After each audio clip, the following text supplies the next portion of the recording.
రాష్ట్ర ఐటీ మంత్రి కేటీఆర్ పై తీవ్ర స్థాయిలో ఫైర్ అయ్యారు ప్రముఖ సినీ దర్శకుడు కవి బి నరసింగరావు. 40 రోజుల నుంచి అపాయింట్మెంట్ అడిగితే ఇవ్వడం లేదని చెప్పారు. ప్రతి 2 రోజులకోసారి మంత్రి అపాయింట్మెంట్ కోసం ట్రై చేస్తున్నా పట్టించుకోవడం లేదని ట్వీట్ చేశారు. నీ 2 లక్షల కోట్ల అభివృద్ధి నాకు 2 చిల్లి గవ్వలు కూడా కావన్నారు నరసింగరావు.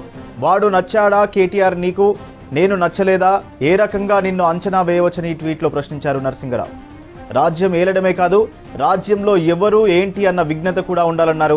అత్యంత ఉన్నత వ్యక్తులను అత్యంత హీనంగా అణిచివేయడం ఎంత నీచమో ఒకసారి ఆలోచించాలని సూచించారు. అంత గొప్ప హీనులు నీ సలహాదారులు, అంత గొప్ప ఏలిక నీది, ఏ సంస్కృతి నుండి వెలిసిన కమలాలు మీరు, మీ గత జాడల ఆనవాళ్లు ఏంటన్నారు నరసింగరావు. ఇవన్నీ రేపు బహిరంగంగా మాట్లాడుకుందామన్నారు. కేటీఆర్కు నరసింగరావు రాసిన బహిరంగ లేఖ ఇప్పుడు సోషల్ మీడియాలో వైరల్గా మారింది.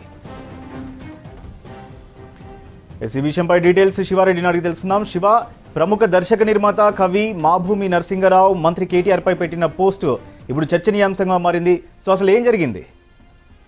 అవును సూర్య, లాస్ట్ 2 days నుంచి మనం ఈ పోస్ట్ సోషల్ మీడియాలో చూస్తున్నాం. బి నరసింగరావు ఆయన ప్రముఖ డైరెక్టర్, తెలంగాణ వ్యక్తి. ఆయన పుట్టింది ప్రజ్ఞాపూర్, గజ్వేల్ కాన్స్టిట్యున్సీ, ఇప్పుడు సిద్దిపేట జిల్లా. హైదరాబాద్లో ఉన్నారు. 1980s నుంచి సినిమాలు తీస్తున్నారు. ఆయన స్క్రిప్ట్ రైటరు, ప్రొడ్యూసరు, మొత్తం కూడా తెలంగాణ బతుకు చిత్రాలు. ఆయన తీసిన సినిమాలన్నీ కూడా తెలంగాణ బతుకులు, తెలంగాణ రైతులు, తెలంగాణ నేటివిటీ మీదనే ఆయన సినిమాలు తీసిండ్రు. హిట్ సినిమాలు. 4 నేషనల్ అవార్డ్స్ వచ్చినాయి. దాంట్లో 3 నంది అవార్డ్స్. తెలంగాణ ఉద్యమంలో నరసింగరావు చాలా కీలక పాత్ర పోషించారు. అప్పుడు తెలంగాణ సంస్కృతి మీద, తెలంగాణ భాష మీద జరుగుతున్న దాడి, ఈ అన్ని విషయాల్లో కూడా ఆయన చాలా రౌండ్ టేబుల్ సమావేశాలు నిర్వహించారు. చాలా సమావేశాలు అటెండ్ అయ్యారు. సినిమా అనేది ఎట్లా ఉంటుంది, అసలు తెలంగాణ సినిమాలు తీసినప్పుడు సినిమా ఇండస్ట్రీ ఎట్లా రియాక్ట్ అయింది, తెలంగాణ రాకముందు 1980s నుంచి సినిమాలు తీసిన ఎక్స్పీరియన్స్ ఆయనది. కాబట్టి ఆయన తెలంగాణ ఉద్యమంలో ఉన్నారు. ప్లస్ తెలంగాణ వచ్చిన తర్వాత కూడా ప్రభుత్వానికి చేదోడుగా ఉన్నారు. ప్రభుత్వం సినిమా ఇండస్ట్రీకి సంబంధించిన నిర్ణయాలు తీసుకున్న టైంలో ఆయన ఇన్వాల్వ్మెంట్ లేకున్నా ఆయన స్పెషాలిటీ ఎప్పుడు ప్రభుత్వానికి చెప్తూ వచ్చిండ్రు. తెలంగాణ ఇండస్ట్రీ ఎట్లా ఉండాలి, తెలంగాణ సినిమా ఇండస్ట్రీ ఇప్పటిదాకా తెలంగాణ సినిమా ఇండస్ట్రీ డెవలప్ కాలేదు. అప్పుడున్న సినిమా ఇండస్ట్రీ ఇప్పుడు ఉంది. కానీ అసలు తెలంగాణ వచ్చిన తర్వాత సినిమా ఇండస్ట్రీ ఎట్లా ఉండాలి, తెలంగాణ వాళ్ళు ఎట్లా ఉండాలి, తెలంగాణ హీరోలు, తెలంగాణ ప్రొడ్యూసర్స్ ఎట్లాంటి సమస్యలు ఉంటాయి ఇనిషియల్ స్టేజ్లో, అసలు తెలంగాణ సినిమాని ఎట్లా ప్రమోట్ చేయాలి, ఇట్లాంటి చాలా ఇష్యూస్ను ప్రభుత్వంతో నరసింగరావు డిస్కస్ చేసిండు. కానీ ఆయన నిన్న మొన్న పెట్టిన పోస్ట్ ఒకటి సోషల్ మీడియాలో బాగా వైరల్ అయింది. ఆ పోస్టును చదివితే అర్థమైంది ఏంటంటే 40 రోజుల నుంచి కేటీఆర్ని అపాయింట్మెంట్ అడుగుతూ ఉన్నారు. ఎందుకోసం అపాయింట్మెంట్ అడుగుతున్నారు? సినిమా ఇండస్ట్రీ గురించి మాట్లాడడానికైనా, లేకపోతే ఇంకా వేరే ఇష్యూస్ మీద నాకు తెలియదు. కానీ 40 రోజుల నుంచి కేటీఆర్ను అపాయింట్మెంట్ అడిగితే కనీసం రెస్పాన్స్ లేదు. అక్కడ నుంచి కేటీఆర్ ఆఫీస్ నుంచో రెస్పాన్స్ లేనట్టుగా ఆయన పెట్టిన పోస్ట్ని బట్టి మనకు అర్థమవుతుంది. నీ చుట్టూ ఉన్న సలహాదారుల సిచ్యువేషన్ ఏదో కూడా అర్థమవుతుందని ఆయన పోస్ట్లో పెట్టిందంటే బహుశా ఆయన ఆఫీస్తో కూడా, కేటీఆర్తో పాటు కేటీఆర్ ఆఫీస్తో కూడా టచ్లో ఉన్నారు. కానీ ఎవరు తనకు అపాయింట్మెంట్ ఇప్పించలేదని ఆయన పోస్ట్ ద్వారా చెప్తూ ఉన్నారు. దాంతోపాటు అభివృద్ధి అంటే తెలంగాణలో అభివృద్ధి, లేకపోతే తెలంగాణ ప్రభుత్వం, ఒక ప్రభుత్వం ఉన్నప్పుడు ప్రభుత్వంతో పాటు ఇక్కడ ఉన్న తెలంగాణలో ఉన్న ప్రముఖులు ఎవరు, తెలంగాణలో ఉన్న ఇంపార్టెంట్ వ్యక్తులు ఎవరు, ఎవరైనా అపాయింట్మెంట్ అడిగినప్పుడు దానికి ఎట్లా రెస్పాన్స్ కావాలి కూడా మీకు తెలిసి ఉండాలని కూడా కేటీఆర్ను ఆయన లేఖల లేకపోతే సోషల్ మీడియాలో ఉన్న పోస్ట్లో పెట్టిండ్రు. ఆయన దగ్గరున్న సలహాదారులు హీనులు, గొప్ప హీనులు వాళ్ళని కూడా ఆయన ప్రస్తావించారు. అంత గొప్ప ఏలికనేది నీ ఏ సంస్కృతి నుంచి వెలిసిన కమలాలు మీరు, మీ గత జాడల ఆనవాళ్ళు ఏమిటి అంటే అసలు తెలంగాణ ఉద్యమం ముందు నుంచే ఉన్నారు నరసింగరావు, వీళ్ళతో టచ్లో ఉన్నారు. ప్లస్ ఎంత కూడా చూసిన వ్యక్తి కాబట్టి అంతకుముందు ఏంది ఇప్పుడేంది, మీరు ఇప్పుడు అధికారంలోకి వచ్చినంత మాత్రాన మాలాంటి తెలంగాణ కోసం పాటుపడిన వ్యక్తులను పట్టించుకోరా అన్నట్లు అర్థం వచ్చేటట్లుగా బి నరసింగరావు అన్ని వివరాలను కూడా ఆ సోషల్ మీడియాలో చక్కర్లు కొడుతున్న లేఖలో పేర్కొన్నారు. కానీ అసలు బి నరసింగరావుకు ఎందుకు అపాయింట్మెంట్ ఇవ్వలేదో తెలియదు. నిజానికి just 2 days back Sharwanand CM కేసీఆర్ని కలిసిండ్రు. ఆయన పెళ్ళి అయిపోయింది, డిన్నర్ కోసం ఇన్విటేషన్ ఇవ్వడానికి సీఎం కేసీఆర్ని కలిసిండ్రు.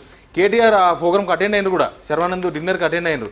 ఇంకా మనం లాస్ట్ 9 yearsకి వెళ్ళి చూస్తే చిరంజీవి, బాలకృష్ణ కలవాలి, చిరంజీవి, నాగార్జున, ప్రభాస్ లాంటి వాళ్ళు చాలాసార్లు ప్రగతి భవన్కు చాలా ఈజీగా ఇట్లా లోపల పోయి సీఎం కేసీఆర్ని కలిసిన సందర్భాలు చాలా చూసినాం. చాలాసార్లు సీఎం కేసీఆరే వాళ్ళని పిలిపించుకొని వాళ్ళతో మీటింగ్ అయినాను అన్నట్లు కూడా వార్తలు బయటకు వచ్చినాయి.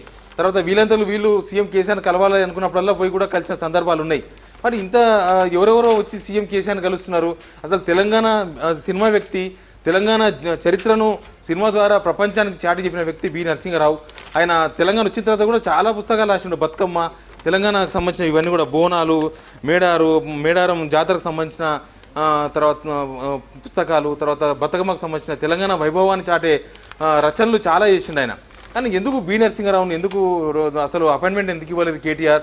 అసలు అక్కడి నుంచి సరిగా రెస్పాన్స్ రాకపోతే కదా, ఎంత విసిగిపోతే నరసింహారావు ఇట్లాంటి మెసేజ్ ఒకటి పెట్టుకుంటారు సోషల్ మీడియాలో, అక్కడి నుంచి ఎట్లాంటి రెస్పాన్స్ వస్తే ఆయన ఇట్లా రెస్పాండ్ అయి ఉంటారు. ఇదంతా కూడా మనం చూడాల్సి ఉంటుంది. ఎవరెవరికో కలిసిన వాళ్ళు, ఆంధ్ర సినిమా వాళ్ళకి కలుస్తున్న వాళ్ళు, సినిమా ఇండస్ట్రీలో తెలంగాణ వాళ్ళను గతంలో తొక్కిన వాళ్ళు, తెలంగాణ ఉద్యమంలో తెలంగాణ సంస్కృతిని లేదా తెలంగాణ కళాకారులను, తెలంగాణ ప్రొడ్యూసర్స్ను అందరినీ అణిచివేసిన వాళ్ళకు ఈజీగా ప్రగతి భవన్ గేట్లు తెరుచుకుంటున్నాయి. సీఎం కేసీఆర్ని కలవగలుగుతున్నారు. కానీ జస్ట్ కేటీఆర్ని ఎందుకు కలవనివ్వలేదు, జస్ట్ కేటీఆర్ ఎందుకు కలవలేదు అనేది ఒక ప్రశ్న. బి నరసింహారావు తెలంగాణ వ్యక్తి అయినా, తెలంగాణ వ్యక్తి అయ్యుండి, తెలంగాణ సినిమాలు తీసిన వ్యక్తి అయ్యుండి, తెలంగాణ జీవిత చరిత్రలను సినిమాలకు ఎక్కించిన ఆయన, తెలంగాణ బతుకులను పుస్తకాల రూపంలో రాసిన ఆయన, అట్లాంటి నరసింహారావుని ఎందుకు కేటీఆర్ అపాయింట్మెంట్ ఇవ్వలేదు? అది ఎక్కడ కమ్యూనికేషన్ గ్యాప్ జరిగిందా? కేటీఆర్ ఆఫీస్కి మధ్య కమ్యూనికేషన్ గ్యాపా, లేకపోతే కావాలని బి నరసింహారావుని కలవలేదా, రానియలేదా అనేది కూడా ఇప్పుడు ఒక చర్చ జరుగుతుంది. ఇదంతా ఆయన పెట్టిన ఒక సోషల్ మీడియాలో పెట్టిన పోస్టును చూస్తూ ఉంటే అది ఎవరెవరినో రాణిస్తున్న వాళ్ళు, సినిమా ఇండస్ట్రీలో ఆంధ్ర వాళ్ళు అని ముద్రపడ్డ వాళ్ళు, తెలంగాణ రాకను అవమానించిన వాళ్ళు, తెలంగాణ రాకను వ్యతిరేకించిన వాళ్ళు, అప్పుడు తెలంగాణ రాక ముందు ఉద్యమాన్ని అవమానించిన వాళ్ళు, అట్లాంటి వాళ్ళు ఈజీగా కలుస్తున్నప్పుడు ఒక బి నరసింహారావు లాంటి ఒక తెలంగాణ వ్యక్తి, తెలంగాణ ప్రొడ్యూసర్, తెలంగాణ డైరెక్టర్, తెలంగాణ కవి, తెలంగాణ చరిత్రలు తెలిసిన వాళ్ళు ఎందుకు కేటీఆర్ అపాయింట్మెంట్ ఇవ్వలేదు మాత్రం ఒక ప్రశ్నార్థకంగానే మిగిలింది సూర్య. బట్ ఇప్పటికైనా ఇప్పుడు సోషల్ మీడియాలో బాగా వైరల్ అయింది కాబట్టి బహుశా ఇది రీచ్ అవుతుంది, కేటీఆర్కో ప్రగతి భవన్కో రీచ్ అవుతుంది, ప్రభుత్వంలో ఉన్న పెద్దలకు. బహుశా నరసింహారావుకి ఇప్పటికి ఏమన్నా అపాయింట్మెంట్ ఇస్తారా?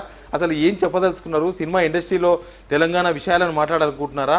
తెలంగాణ సమస్యలను ఏమైనా మాట్లాడాలనుకుంటున్నారా నరసింహారావు? ఈ ఇష్యూలు అపాయింట్మెంట్ ఇస్తే తెలిసే అవకాశం ఉంటుంది.